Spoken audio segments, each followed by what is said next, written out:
Mas sasaya, oo. Pero doon lang sasaya, hindi. Kahit di mo mahal yung sarili mo, pwede ka naman magmahal. You complete me. Tapos, hindi dapat ganyan. You compliment me.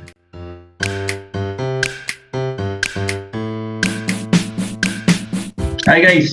Welcome sa isa na namang episode ng All is Well the Podcast. Ako si Dodge. Ian. Jomar. Okay, alright. Yung mga kasama ko ngayon, ako raw magpo-provide ng bibones sa video namin yun. So, babaguhin ko ng konti yung format. Hindi ko na kumustahin yung weekends natin. Bakit? Ba't kayo natatawa? Kasi nagulat ako sa anong babaguhin yung format. Hindi kami na-inform. Babaguhin ko yung format kung paano natin isa-segue. Akala ko tumatawa ko yun kasi ang ganda ng bagong mukha akong cue ball ng billiards. Tumira kayo ng gano'n. Ili. Ay, mali ang angle, sorry. Go.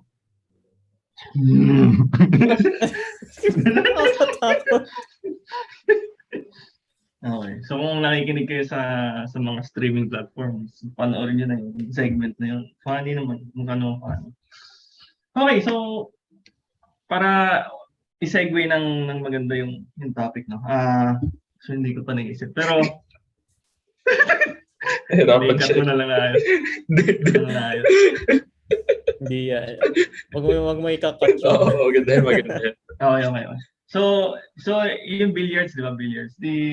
Pag kasi nag-start tayo ng mga sport na ganyan, at gusto nating gumaling, kailangan may konting self-care ka rin. May self-care ka rin na pinaprovide sa sarili mo. Kunwari, injury-free ka para makapaglaro ka ng ayos, di ba? Kung ano mang sport or nag-gym ka or whatever. Siyempre, pag pinaprovide mo yung self-care na yun sa sarili mo, it's learning to love yourself din. Learning to love yourself. Ang galing. Naisalba ka yun. Naisalba ka yun. Kasi yun yung topic natin today. Related doon siyempre. Pero with regards naman sa pagmamahal in general. Naririnig natin sa mga medyo cliche na yata papunta na doon. You need to learn to love yourself before you can love others. Tama? Yun yung... Yeah. Sabi ni Mama yun yung sabi ni Mama RuPaul's, di ba? RuPaul. Ayun. So galing kasi yan sa group chat namin, medyo nagkaroon ng dalawang faction muna eh. Pero nung padulo, hindi ko maintindihan kung nagde-debate pa ba ito or nag-agree na sila or whatever. Pero sige, doon na natin simulan muna. No? Do you need to love yourself first or learn to love yourself before you can love others? Go. Round 1. Muna yan. Uy, wait lang. Ang ganda pala nung contrasting natin na black and white. Nice. Ay, teka. Hanap ako ng neutral color. Okay na yan. Mag-uhubad na lang ako para magamit. Yung G. Sino ba yung agree? Sino yung disagree? Ako. Siya yung agree. Ikaw yung agree, di ba? Ikaw yung love yourself muna. Sinabi ko na parang better na mahal mo yung sarili. Doon tayo nag-agree lahat na better siya. Oo, na better magmahal yung sarili before ka magmahal ng ibang tao. Pero like, ang pagmamahal naman kasi it's a feeling. And a choice. And a choice. Feeling and a choice. So yung feeling part, hindi mo siya may iwasan eh. Kahit hindi mo mahal yung sarili mo, pwede ka naman magmahal. Pero yung choice part, doon magda-diverge yung decision making mo kung tutuloy ko ba to or not kasi hindi pa ako ready. So, tingin ko kasi kapag hindi mo mahal yung sarili mo bago ka magmahal ng ibang tao, laging may tawag dito, may feeling of inadequacy na tingin mo maybe hindi ka deserve mahalin kasi ikaw mismo hindi mo mahal yung sarili mo. Parang yung self-worth mo sobrang baba. Yung tingin mo sa sarili mo sobrang baba to the point na any form of love na pinapakita sa'yo, kine-question mo whether or not deserve mo ba yun, or whether or not totoo ba yung pagmamahal na yun, or you're just taken advantage of by other people. So, possible naman yun na hindi mo mahal sa sarili mo, pero nagmahal ka. And pwede naman ituloy mo yung pagmamahal, i-decide mo na i-pursue mo yun. Yun nga lang, it will take so long for you to be comfortable, and parang it will take so long for you to believe na deserve mo yun, kasi ayun, hindi mo mahal yung sarili mo. So it will take a lot of convincing. It will take a lot of convincing. Some people kailangan yun eh. Some people kasi stuck in their own mindset na ito lang talaga ako eh. Unless pakita sa ng ibang tao. So, sorry, ganito lang ako. Sorry, ganito lang ako. Shoutout kay Denise. Pero bakit pakita sa ng ibang tao, sobrang matatagalan yung pagko-convince sa'yo. Kumbaga. Sobrang laking effort yun to help you be convinced na deserving ka sa love. Yeah. Okay. Dun sa siguro balikan na lang natin mamaya if ever yung parang mas maging specifics on discussion natin sa group chat. Pero to answer that question directly, no, na should you love yourself before you should love others. Siguro iba sa yung sagot yung should and can. Siguro yung can matik na agad na no, kasi sabi nga ni Ian, hindi mo naman feeling yan eh. Feeling, I mean, kasi ang question, di ba? Oo, can. Kaya mo talaga yun kasi sabi nga ni Ian, you can stop yourself naman from having feelings for other people regardless if you love yourself or not. Pero yung should, parang sa akin, parang give yourself a chance to love others, to enter a friendship, to enter a romantic relationship, ganyan. Even if you still don't love yourself or fully love yourself. Kasi, sabi ko, parang medyo paradoxical siya na by letting yourself enter that relationship, it's you showing or acknowledging na you deserve that kind of love. Of course, assuming na willing yung other party na to accept that side of you. Medyo at the early stages, medyo mas malaki yung burden to that person eh.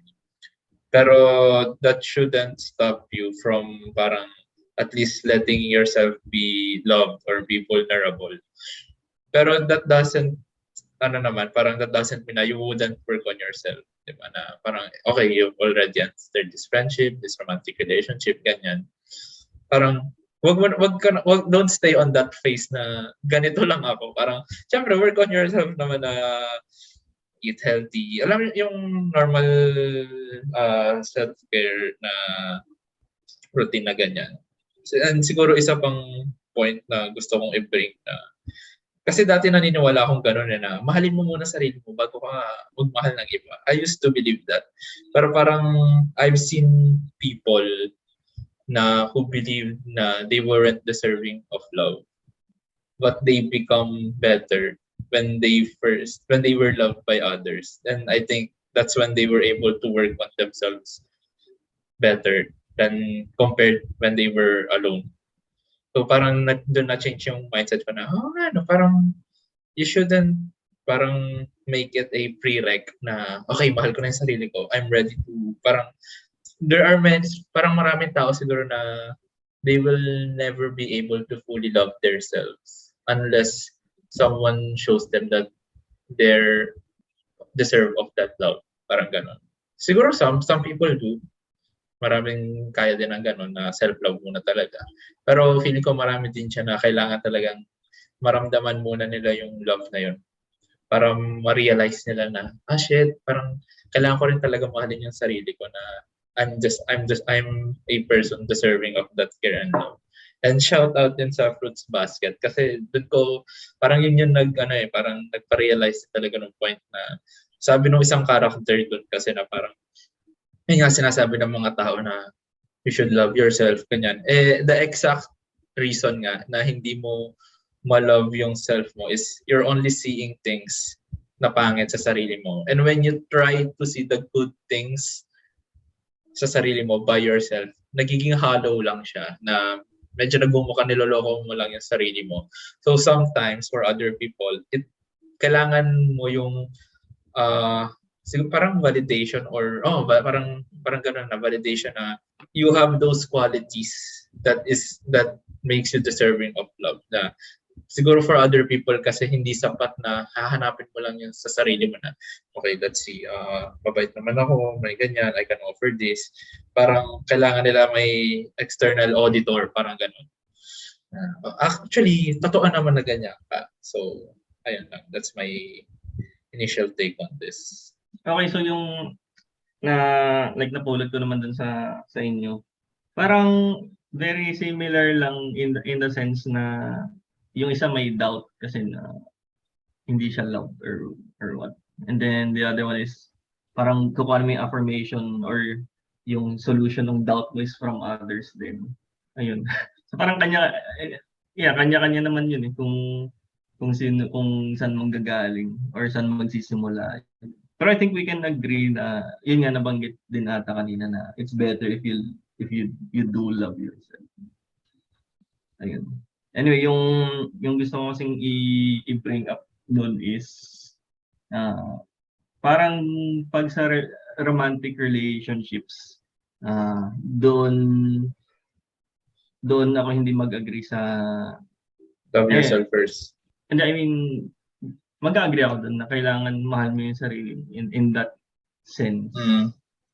Kasi pag iniisip ko yung kunwari isang tao na meron kang mga past experiences, toxic traits or trauma ganyan. I mean your choice naman kung makikipag-relasyon ka no in a romantic sense.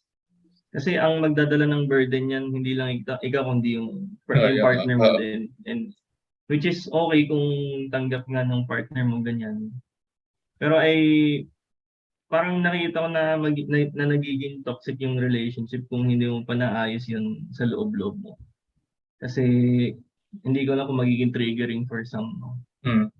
Kasi ano ba? Parang I'm not denying na hindi ka pwedeng magmahal kung may mga ganung past ka. Pero it's kind of selfish in a way, but it's not wrong. Kasi parang selfish in a sense na I've had this stuff in the past, ganun. Pero I still want to feel love. And that's okay to feel. Parang being selfish doesn't mean it's bad. So parang yun lang yung naisip ko, yung point na kung magiging toxic ka lang kasi hindi ka pa fully healed, better to not get into a relationship na makakasama lang for both. But then again, who's to say na makakasama siya for both?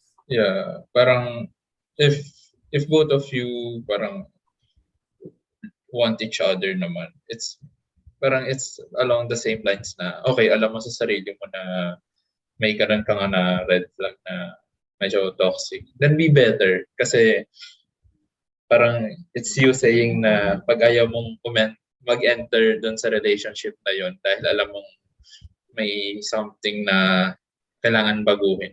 Pero both of you want to be in the relationship naman. Then, pag umaayaw ka dahil dun sa thing na ayaw mong baguhin, ang ini-imply mo is the lines of, you deserve someone better. Kasi you're not yet better yourself. So, ang sagot dun, total, the feeling is mutual naman. Then be better. That's why, diba, parang that's why you enter a relationship naman, is to see what will happen, diba? And if time passes na hindi ka nag-improve, tapos yung the other party is parang, ano ba, hindi naman nagbabago tong partner ko. Then, yun na, parang that's when you separate ways. Pero, if you're willing to be better naman, and your partner is willing to accept you for that initial stage na medyo tagilid ka pa, then by all means go. And I don't think din na it's selfish eh. Maybe if you think the other way around, mas selfish na you don't want to share the burden to this person na mahal ka naman, di ba? So that's another perspective na naisip ko. So, yun lang. Okay, siguro personal preference lang. Oh, I yeah. think important dun is you communicate. Communicate. Yeah. Tapos leave the decisions to the other person Just thanks. and to you. Parang at least at the onset, alam ng other person kung ano yung sinasign up niya. And yeah. So at least kung may nangyari man na hindi masama na masama or bad for or toxic for the relationship, eh, at least you know beforehand and you prepare yourself mentally for it. Ayun. Communication. Parang may isa pang interpretation ng parang loving yourself before you love others. Tapos yun yung parang codependence yung dating.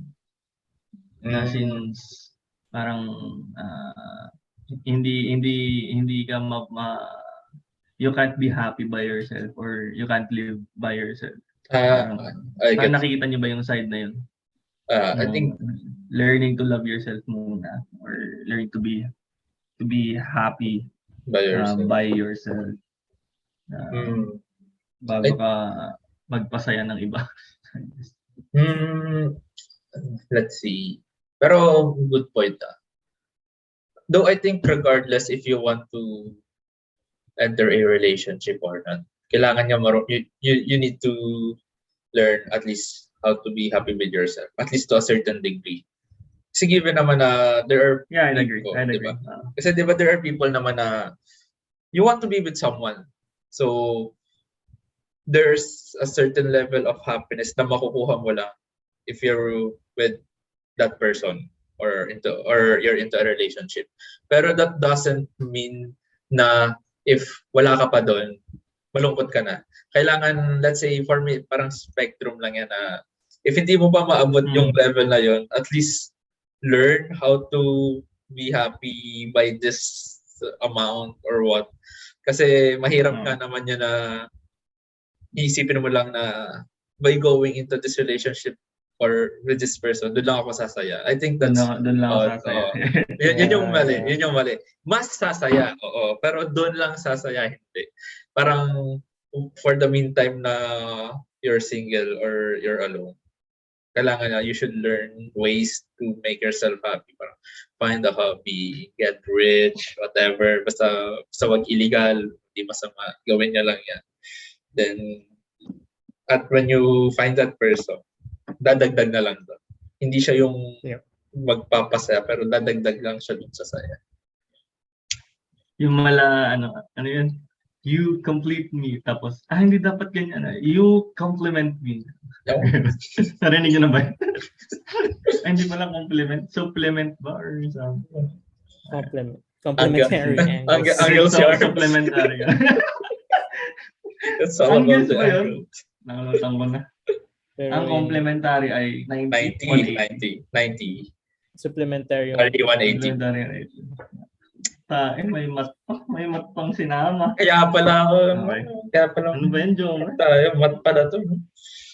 The more you hate, the more you love. Ay. And other cliches na pwede pang iba to sa Eric. May masabi ka ba doon, Ian? Yun nga, parang that there's something dangerous about making another person your world.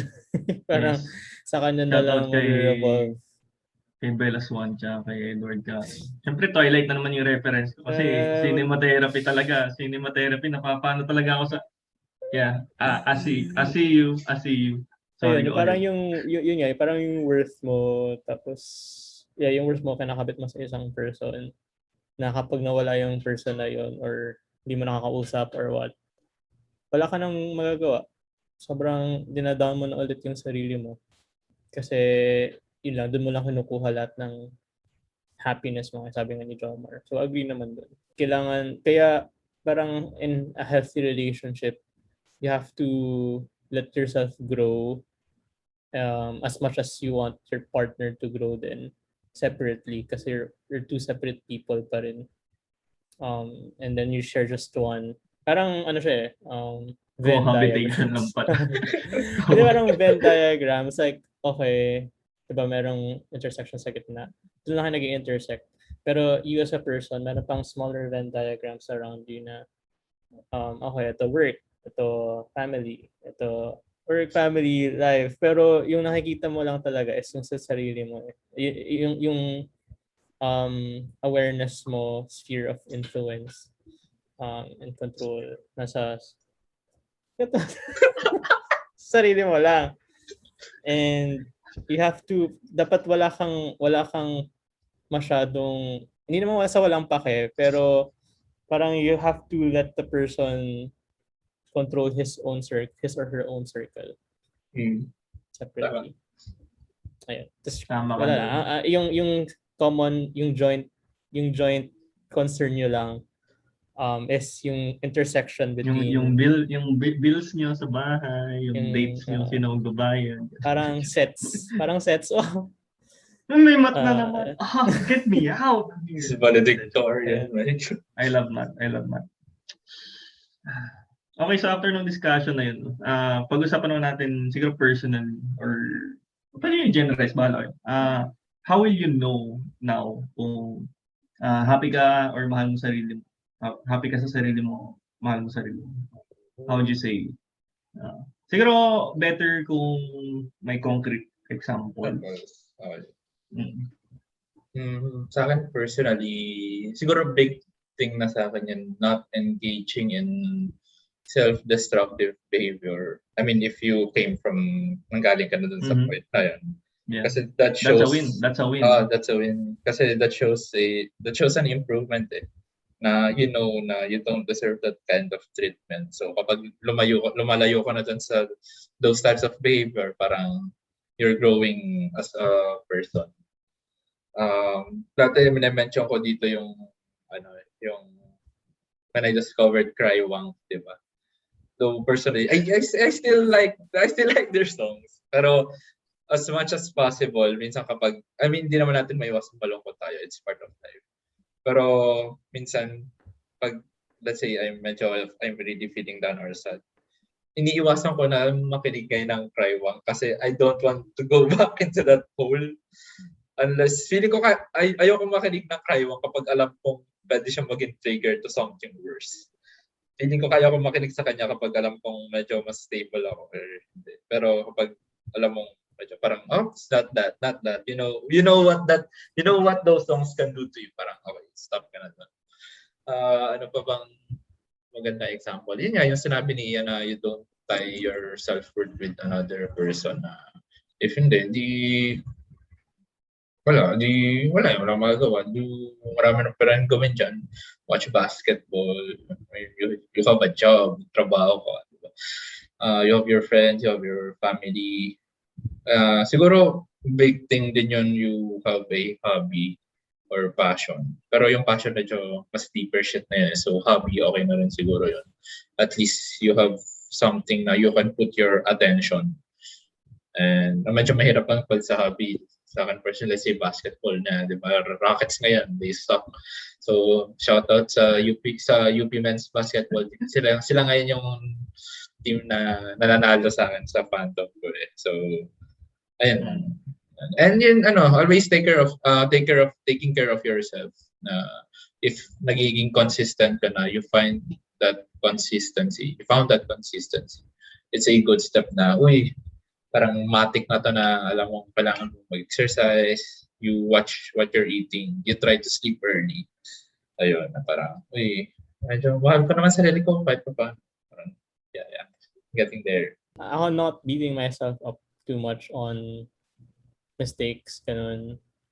And parang recognizing na as a person, flawed ka and may mga toxic traits ka, may mga masasama kang side, may masamang side to you. And that's okay. Like, ganun naman talaga eh. Tao ka lang and kakamali ka. you make wrong decisions, okay, fine. Pero what matters is yung next na gagawin mo. So, ayun lang. Kasi before kasi, siguro I set too much of a high expectation of myself na kapag nagkamali ka, sobrang ida-down mo na yung sarili mo. Parang sabihin mo na, wala kang kwenta, ganun, or what. Parang, dapat alam mo to, dapat hindi mo to ginawa. You could have been better, ganun, at making this decision. Pero now na parang mas alam mo na yung sarili mo, mas alam ko na yung sarili ko, yung quirks and yung mga tendencies ko. Mas yung self-awareness na yun helps me to embrace yung masamang side ko nga. And yeah, become better. But I think you know na you love yourself when you recognize nga na yung nga, may mga mistakes and flaws ka, but at the same time you do something about yung mga yun, and you become better. Basta not necessarily putting yourself intentionally in a place na yun nga, na magkakamali ka or na you're gonna make bad decisions intentionally, but learning from the mistakes and not necessarily beating yourself up too hard. Yeah, mostly nag-agree naman ako sa mga sinabi niyo. So to add to that na lang, I guess, kunwari may mga bills ka na babayaran mo ng ng on time, tsaka may savings ka, siguro, tsaka may panggastos ka. I think, wait, does it show na you love yourself? Siguro, like, if you pay your bills on time, on your own volition, di ba? It shows Kasi parang you dumating still na- care you still care. Still care for care. yourself. Ayun, ano pa yung ayun, yun, recognition nga na hindi tayo perfect. You don't have to be everything all at once. Movie yarn. Everywhere. Everywhere all at once. No? For example, competitive ako pero alam ko hindi ako marunong mag-swimming or hindi ako magaling mag-swimming, ganun. So, it doesn't matter. Okay lang sa akin. Parang siguro if you recognize that and you learn to let it go at hindi siya burden, I'd say you love yourself na for at that point pa lang. Tsaka siguro not worrying sa mga bagay na hindi mo na makakontrol. No? Ayun din. Kasi bakit nga ba? Bakit nga ba? Hindi mo makakontrol. I think hindi mo makakontrol eh. I just think it's siguro I think baka personal lang to na tingin ko kasi healthy attitude yun at the very least healthy attitude yun na hindi mo na siya poproblemahin kasi wala ka na magagawa. Kunwari may singing contest kang sinalihan, kumanta ka na, no need to kung anong place ka or whatever kasi wala ka nang magagawa after eh. Diba? Parang judge na lang. Yun na yung last step eh. Sa tawagin. You already did your part. Ayun ba? If you already did your part, just leave it to the universe kung ano mangyayari.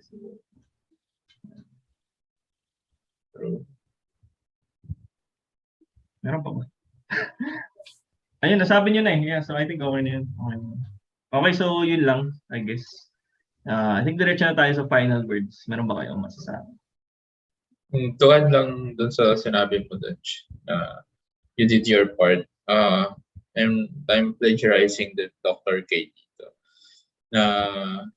Whatever you do, parang it's always na mas maganda, yung mindset mo dapat parang action-oriented instead of result-oriented. Kasi nga, nagawa mo na yung part mo. Whatever comes after it, wala ka ng control din eh. Pero at least you know to yourself na nagawa mo siya. And that's so easy, that's so much easier said than done. Kasi you can't help it din naman if hindi mo nakuha yung feeling yan eh. Diba? Feeling yan eh. Pero don't let it stop you from doing that thing again. And siguro, siguro number one, know that you're deserving of love and love yourself, sabi nga ni Justin Bieber. Pero think about it, medyo sarcastic pa lang sin love yourself niya. So, pero you get the point. And siguro medyo hindi ko alam if out of topic na to, pero it also siguro helps in loving yourself na always believe din na at the end of the day, things will get better. Kasi sometimes there are days din talaga na, man, you're really down. Parang, pag ganito, why does these things happen to me? Dahil ba, quote-unquote, ganito lang pa talaga ako. Pero, things will come and go and things will get better. Hopefully, it will. So, yun lang. Ako, in the famous words of RuPaul,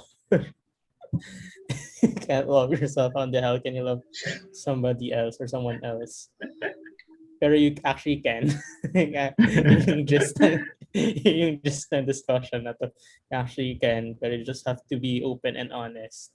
And let the other person know na this is what I think of myself, and this is where I want to be, and I think you can help me. And then if it all goes nowhere, at least you tried. Parang that's the important part. There's at least you tried. Ayun. And yeah, wala na akong masabi iba. Watch RuPaul's Drag Race. Sa tanong, can you love or prereq ba siya? I don't think it is.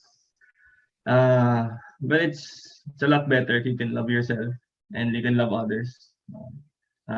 We can't live alone. Lagi tayong, we're humans, we're social people, so kailangan din natin ng iba para mabuhay tayo ng matiwasay or hindi tayo mabaliw, no? And yeah, sige. Yun na lang, kung doon na magtatapos yung aming podcast. No? So, kung nagustuhan nyo to, leave a like, tapos comment nyo kung anong sagot nyo. Is it a prerequisite? Is it a can or a shan? Should pala. Can or should. Tapos, ano ba, share nyo, friends and family, and subscribe kayo kung tingin nyo worth it. We have feedback forms. Meron bang nag-feedback? Parang wala. Hindi naman na-check pero sa station na wala. Okay. Sheesh! Wala. So, lagay lang kayo guys. Kung nandito kayo sa stream, sa YouTube, check us out on streaming platforms. We are on Anchor, Apple Podcast, Spotify. Tapos kung nandun man kayo sa streaming platforms, check us out on YouTube. Para makita niyo yung short skit namin with my new hair. Yan, na mukhang cue ball. Ayun, so see you next week for another episode of All Is Well, the podcast. Ako si Dodge. Ian. Jomar. Alright, bye! Bye. Stream Smithereens by Joji!